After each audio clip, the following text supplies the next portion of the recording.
Halo sahabat Ejon, berjumpa kembali dengan saya Nana Taryana di Jejak Kisah. Episode kali ini saya akan mengajak kalian menelisik apa saja sejarah menarik dari kompleks bangunan situs Buyut Trusmi di Cirebon. Yuk ikuti perjalanan saya menelusuri peninggalan-peninggalan bersejarah yang ada di situs tersebut. Dan apa saja yang bisa kita eksplor di dalam kompleks Buyut Trusmi.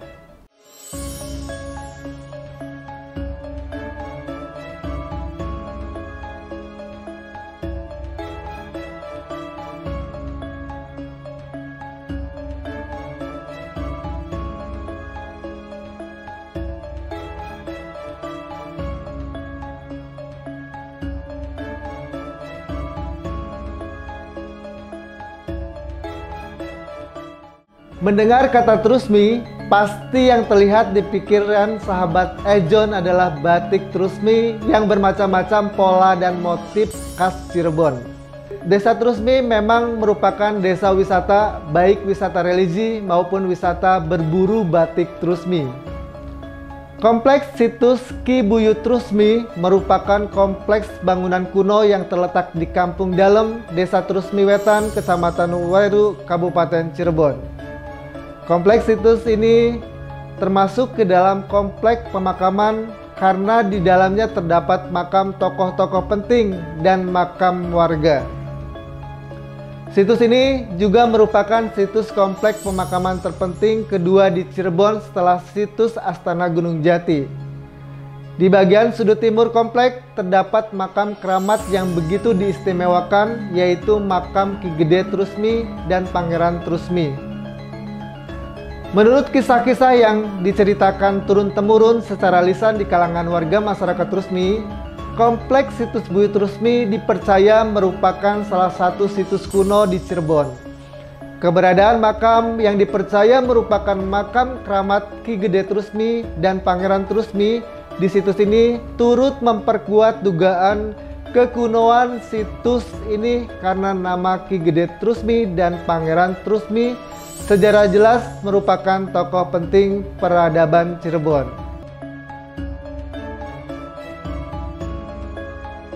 Oke teman-teman, kita berada di Buyut Trusmi ya. Ini salah satu tempat tinggal beliau ya. Di Trusmi ini kita akan coba telusuri nih seperti apa sih sejarah dari tempat tinggalnya beliau ini. Asal-usulnya ini apa sih? Ada sejarah Padang, ada sejarah Petang.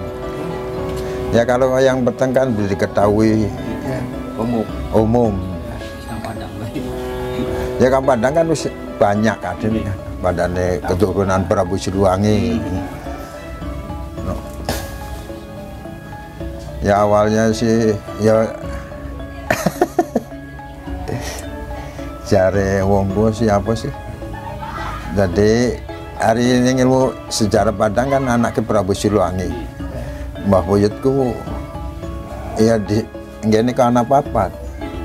Buyut Kang Sinarin Trusmi, Mbah Buyut Trusmi, Pangeran Trusmi, Ki Gede Trusmi. Nah jadi Mbah Buyut Trusmi itu orangnya satu, titelnya banyak.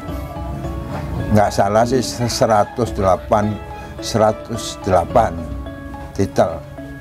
Ya saya nggak tahu nama-namanya, yang tahu aja Mbahku Sangka, Mbahku Cirebon, ya itu dia. Pangeran Cakrabuana itu dia, Lang Buana itu dia. Nah Lang Buana seluruh dunia dia mencari Buyut Kang Sinarin Trusmi. Mulanya awal di sini ada sinar, di sana di Arab Nur Muhammad, di sini sinari sama-sama sinar. Nah setelah berkelana seluruh dunia langsung ke sini baru menyatu disebut Buyut Trusmi. Dulunya zaman ini keturunan dari Cirebon, Bu. Pangeran Penembahan Girilayah. Dia nganut sama Belanda. Nah di sini dipimpin arahnya Buyut Anom, nggak mau menentang. Lamun secara Aceh, Bangkang sama Belanda istimewa Aceh. Jogja, Bangkang ning Belanda istimewa Jogja. Kalau Trusmi membangkang seterusnya kan nggak kuat, sebab Sultan Cirebonnya nganut sama Belanda, disebut Perang Kedongdong. Perang Kedongdong bukan daerah Kedongdong, Perang Kedongdong itu istilah. Luarnya bagus, dalamnya neruan. Jadi kalau bagi saya tuh Pak, keramat yang sejati itu ada 3 sedunia tuh. Contoh 1, ya biarin saya belum haji ya. Kanjeng Nabi kan ada di TV, rumahnya, masjidnya, terus makamnya. Gunung Jati sama aja. Kanoman itu rumah Sesarip waktu hidupnya. Nah terus kesepuhan masjidnya, Gunung Jati Pesaran ini juga sama. Ini rumahnya, rumah buyutnya. Masjidnya ada, makamnya ada. Nah berarti di dalam kompleks ini ada apa aja sih Pak? Ya rumahnya aja. Kalau masalah gaman-gaman kan di sono, di masjidnya gitu. Kita masih rumah tinggalannya nih, terus lumbung. Iya lumbung. Iya lumbung. Ada lagi tempat tahunya sana namanya Bale Gede. Ya kadang-kadang pengunjung tuh yang umpamanya dari Bakung, kalau ngasih catu katanya, catu ngasih gabado dimasukkan ke sini, dia biar kelaparan baru dikeluarkan gitu. Katanya dulu namanya Lumbung Denok. Sumur gede itu sejarahnya gimana Pak? Ya tahu, udah ada. Oh, sudah ada? Jadi saya dari orang tua tuh sudah ada. Nah itu difungsikan untuk apa biasanya? Fungsinya ya buat mandi. Buat ya kadang-kadang orang lagi susah gitu, ya nggak semua gitu. Istilahnya adatnya keramat. Ya kalau kesini dipandiin, di Kabul sana ya banyak sewan. Jadi ada yang di Kabul, ada yang enggak. Kalau zaman sekarang jarang tirakat tuh. Karena ada 3, nyepi, nyepah, nyepuh. Kalau nyepuh, jarah doang terus pulang. Disebut nyepah, puasa enggak, tapi nginep 1 malam. Kalau nyepi ya puasa gitu. Nggak ada pantangan, nggak ada apa. Cuman orang tirakat nggak diwajibkan boleh, nggak diwajibkan, kalau nggak ada nggak apa-apa gitu. Kalau diwajibkan, kalau orang nyepi seharusnya mau bikin tumpeng. Jadi tumpeng istiarnya tuh surat KTP lah secara. Sebab dari tidur di sini kan bukan tidur di hotel, jadi ada syaratnya gitu, numpeng. Nah kalau orang datang ke sini biasanya mereka punya hajat apa sih Pak? Ya tergantung, masing keperluan sendiri. Kadang-kadang lagi usahanya nggak ketemu, kadang-kadang ya macam-macam lah orang tuh. Ya kesini kan bukan orang senang, pasti punya masalah. Masalah. Bengkel kalau sini tuh. Butuh servis. Coba orang yang enak. Nginepnya di hotel ya Pak? Mau sampai ke sini. Iya benar. Yang datang kan nggak punya apa-apa ke sini tuh. Jadi orang nah kadang-kadang pulang dari sini di Kabul kan belum tentu ke sininya.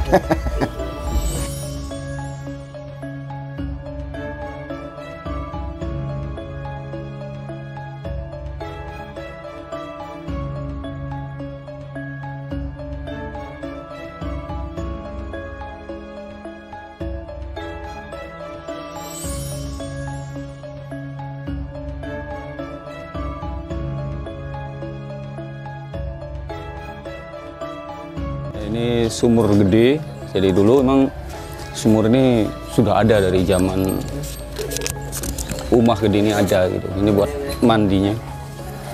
Kobong kalau orang sini sih bilang. berarti ini bata-batanya zaman dulu juga? Zaman dulu semua ini.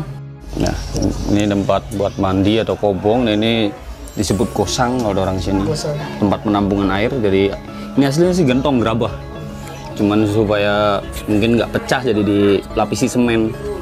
Ini sih baru lapisan semen. Tapi ini sebenarnya tempat ini udah lama ya? Udah lama sih. Biasanya kalau pakai penampungan gosang ini biasanya airnya rasanya lebih adem. Oh gitu. Iya, coba aja tuh. Nah, Oh iya.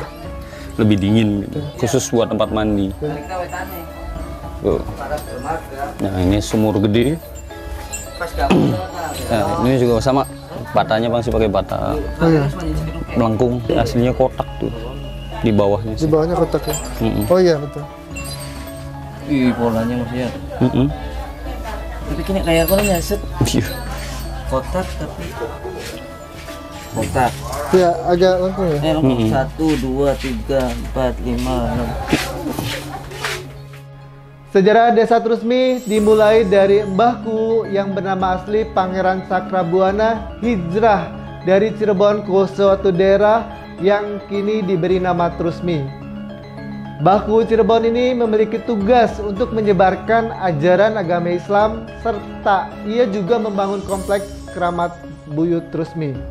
Hingga sekarang ia lebih dikenal dengan nama Mbah Buyut Trusmi dan wafat pada tahun 1559.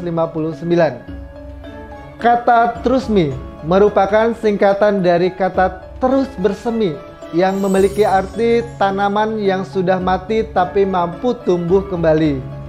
Asal-usul nama Trusmi berasal dari putra Sunan Gunung Jati yang dititipkan kepada Ki Buyut Trusmi di pesantrennya. Suatu ketika, putra Sunan Gunung Jati sedang membersihkan taman yang berada di pesantren tersebut. Tanaman yang ada di taman tersebut dipotong habis oleh putra Sunan Gunung Jati. Putra Sunan Gunung Jati pun merasa bersalah dengan kejadian itu. Lalu ia melakukan tafakur menghadap Yang Maha Kuasa, meminta agar tanaman itu bisa tumbuh kembali. Doa putra Sunan Gunung Jati ini ternyata dikabulkan oleh Yang Maha Kuasa. Setelah itu, tanaman di taman tersebut akhirnya kembali subur. Ini hanya salah satu versi cerita asal-usul penamaan Trusmi. Ada banyak versi cerita yang beredar tentang sejarah penamaan desa satu ini. Selanjutnya, saya akan mengajak sahabat Ejon untuk mengelilingi kompleks situs Buyut Trusmi dan melihat peninggalan bersejarahnya. Tetap di sini terus di Jejak Kisah. Jangan lupa like, comment, share, dan subscribe.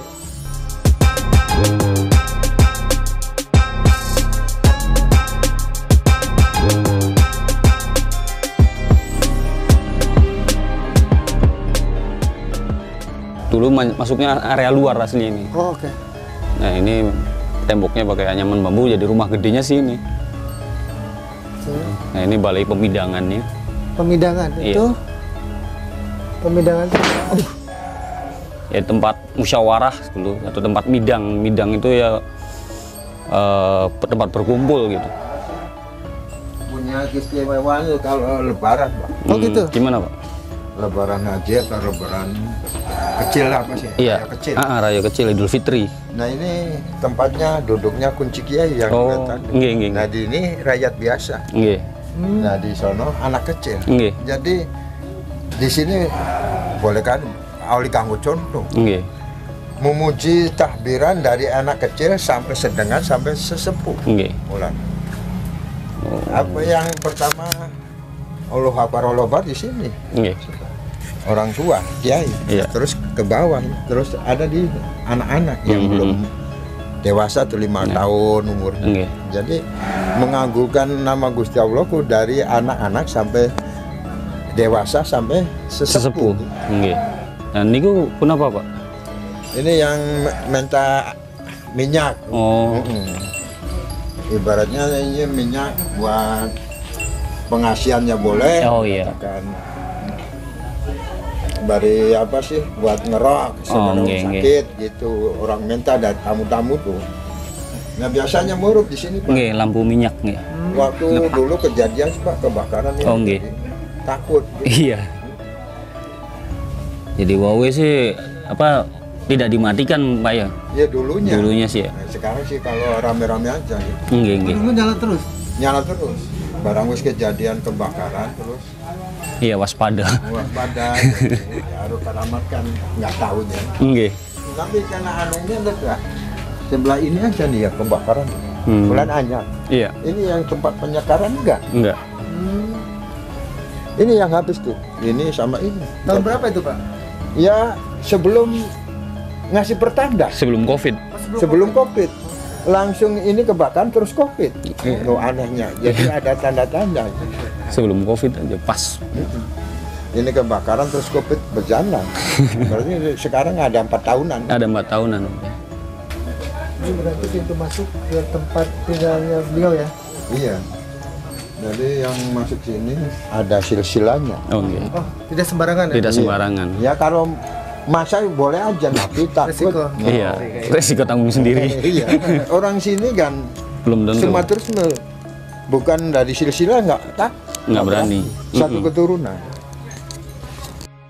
Selain memiliki komplek makam keramat yang begitu terkenal, kerajinan tangan masyarakat desanya pun tak kalah mengagumkan.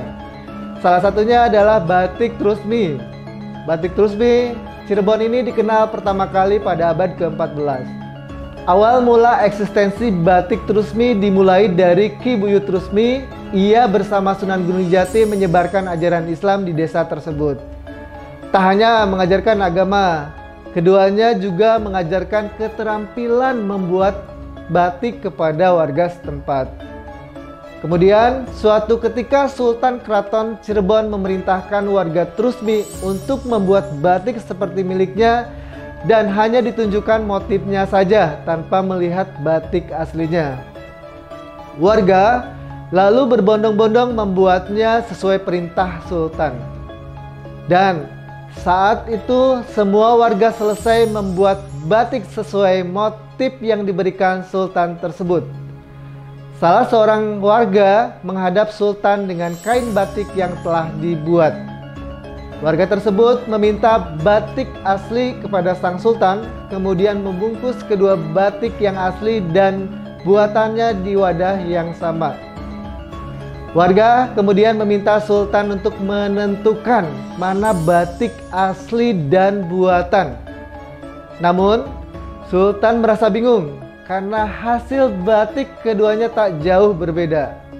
Sultan menganggap bahwa karya warga Trusmi memiliki kualitas yang sangat tinggi serta pengerjaannya yang detail.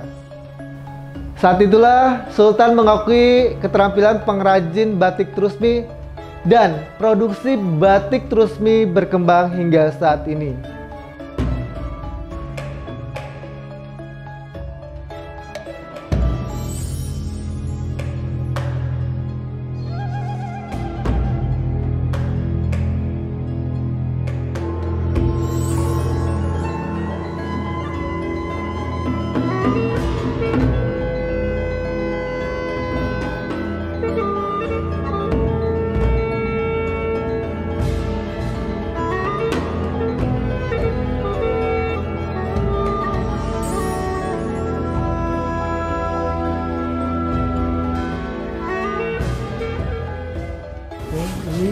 Ya, ini lumbung Sidenok, lumbung padi. Oh, pintunya dari atas. Oh, pintunya dari atas. Wah, udah dilawangnya sini. Kalau ngasih padi dari atas. Oh iya. Oh, terus ngasihkan padinya gimana? Iya dimasukkan sih. Dialungin gitu. Oh. Buat apa sih? Syarat. Istilahnya. Nah ini pagarnya udah ratusan tahun. Oh, pagar yang ini. Itu pagar. Oh iya. Milik ya? Iya, nggak Hanya- diganti kan? Anyaman bambu. Ya dulu kan ini kan gitu. Cuman zaman sekarang kemajuan jadi dikit. Ya, Cuma- saya kecil sih ketahuan dari luar tuh ke dalam. Wetan dulu. Oh, wetan dulu. Beri maksudnya lumbung dari Umah Gede. Ini kemis harinya. Kemis. Ini sama kemis tapi seminggu lagi. Oh iya. Oh, beda-beda. Beda-beda. Oke teman-teman, cukup sekian ya liputan kali ini di Trusmi. Mungkin nanti kita akan explore lebih lanjut beberapa tempat yang ada di Trusmi di lain kesempatan. Sampai ketemu di video selanjutnya. Oke sahabat Tejon, itulah sekilas penelusuran saya di Desa Trusmi dengan kisah sejarah yang menarik mulai dari makam keramatnya, peninggalan di dalamnya sampai keunikan batik Trusminya. Penasaran dengan perjalanan saya di situs bersejarah Cirebon lainnya? Ikuti terus perjalanan saya di Jejak Kisah. Jangan lupa like, comment, share, dan subscribe. Sampai jumpa di episode selanjutnya.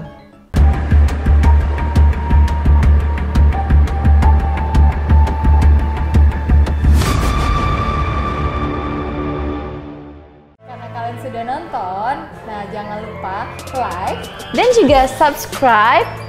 See you. Dah.